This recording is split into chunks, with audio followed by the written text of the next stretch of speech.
ខ្ញុំជឿជាក់ថាឲ្យតែជាតិសាសន៍ខ្មែរមានឈាមជ័រជាខ្មែរច្បាស់ជាមានភាពឈឺចាប់បន្ទាប់ពីឃើញជាតិសាសន៍មួយរំលោភបំពានអធិបតេយ្យភាពរបស់ប្រទេសខ្លួនឯងហើយបានត្រឹមតែសួរថាតើទ្រាំឲ្យជាតិសាសន៍មួយឈ្លានពានយើងដល់ពេលណាទៀតប្រមាថមើលងាយជាតិសាសន៍របស់យើងដល់ពេលណាទៀតខ្ញុំជឿជាក់ថាបងប្អូន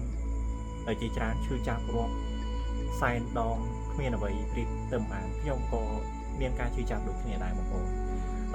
ហើយបងប្អូនសួរថាតើថ្នាក់ដឹកនាំបង្ងើយកតាយដើម្បីអ្វីបាទនេះគ្រាន់តែជាមតិរបស់ខ្ញុំបាទខ្ញុំសូមឲ្យបងប្អូនបាទយើងចាំមើលពិចារណាស្ថានភាពទាំងអស់គ្នាបងប្អូននៅចាំបានទេពាក់កណ្ដាលខែ9សៀមវាគម្រាមបើកការវាយប្រហារនៅខេត្តកោះកុងជាប់ជាមួយនឹងព្រំដែនកម្ពុជារបស់យើងរហូតមកដល់ឥឡូវនេះខែ10ថ្ងៃ10ជាងយើងទទួលបានព័ត៌មានច្បាស់ការមកថាយើងទទួលបាននាវាបាទពីចិនមួយគ្រឿងហើយរៀបនឹងទទួលបានមួយគ្រឿងទៀតចំនួន2គ្រឿងដូច្នេះហើយយើងប្រៀបបានដូចជាមានឥទ្ធិពលមួយដែរសម្រាប់ការពារដែនទឹកសម្រាប់ការពារប្រទេសរបស់យើងដែលមានព្រំដែនជាប់ទៅនឹងឈូងសមុទ្ររបស់ប្រទេសសៀមបាទឥឡូវនេះយើងស្ងាត់យើងទទួលបានគ្រឿងសព្វាវុធបាទការពារដែនទឹករបស់យើងចំនួន2គ្រឿងបាទចុះហើយយើងស្ងាត់ដល់ណាទៀតខ្ញុំជឿជាក់ថាថ្នាក់ដឹកនាំគាត់និយាយភាសាខ្មែរគាត់ជាខ្មែរ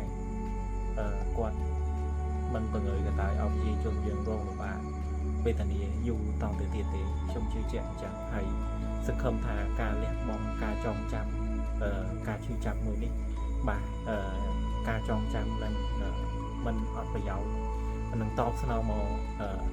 ជាធ្នូអ្វីមួយសម្រាប់ការពារប្រទេសការពារទឹកដីបាទបងប្អូនដឹងហើយការប្រយុទ្ធគ្នាកម្ពុជាយើងចាញ់ប្រៀបតែដែនអាកាសតែប៉ុណ្ណោះដោយសារយើងមិនមានយន្តហោះចម្បាំងអញ្ចឹងខ្ញុំជឿជាក់ថាការចងចាំលើកនេះបាទឲ្យគេប្រមាណមើលយើងនឹងឆាប់នឹងមានអ្វីល្អសម្រាប់ជួយមកដល់ប្រទេសរបស់យើងបាទខ្ញុំជឿជាក់អញ្ចឹងហើយខ្ញុំសូមចាត់បងប្អូនទាំងអស់គ្នាបាទ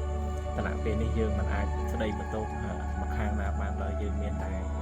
ប្រមូលផ្ដុំគ្នាសាមគ្គីជាតិក្នុងមួយដើម្បីការពារទឹកដីការពារប្រទេសជាតិរបស់យើងបាទគណៈពេលនេះយើងមិនអាចបន្ទោសអ្នកណាបានទេបងប្អូនមានតែខ្មែរជួយខ្មែរបាទទៅខ្មែរទឹកដីខ្មែររបស់យើងគង់ទុកឲ្យកូនចៅជំនាន់ក្រោយយើងតជំនាន់បានទៅទៀតណាបងប្អូនមានតែខ្មែរសាមគ្គីទៅខ្មែរថាខ្មែរបែកបាក់បងប្អូនមើលជំនាន់ដើមយើងបែកបាក់តាំងពីខ្សែរាជវង្សរហូតមកដល់សេនាទ័ពធ្វើឲ្យទឹកដីរបស់យើងបាត់បង់ដោយសារតែការបែកបាក់នេះហើយអញ្ចឹងខ្ញុំសង្ឃឹមថា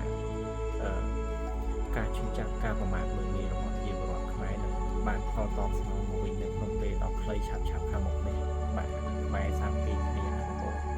បើយើងមិនសាមគ្គីគ្នាគណៈពេលនេះមានតែចោលចង់លេបតបាក់ហើយបើយើងបែកបាក់គ្នាសួរថាបានអ្នកណាការពារប្រទេសទៀតបងប្អូនហើយបាទអញ្ចឹងខ្ញុំមានវីដេអូចេញនិយាយតែប៉ុណ្ណឹងបាទបើមានខុសឆ្គងបងប្អូនខាងផ្នែកណាមួយមិនពេញចិត្តបាទខ្ញុំសូមស្ពះខន្តីអភ័យទោសហើយកុំជេរប្រមាថដល់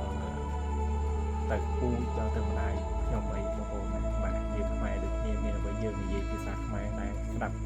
ភាសាខ្មែរដូចគ្នាបានណាបងប្អូនបាទខ្ញុំមានតែប៉ុណ្្នឹងហើយសូមលើកទឹកចិត្តដល់អ្នកភូមិត្រីច័ន្ទបាទ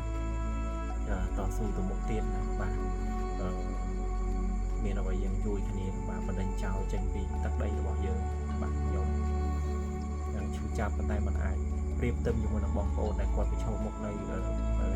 ទីកន្លែងជាក់ស្ដែងគាត់ឈឺចាប់រាប់លានរាប់សែនដងជាង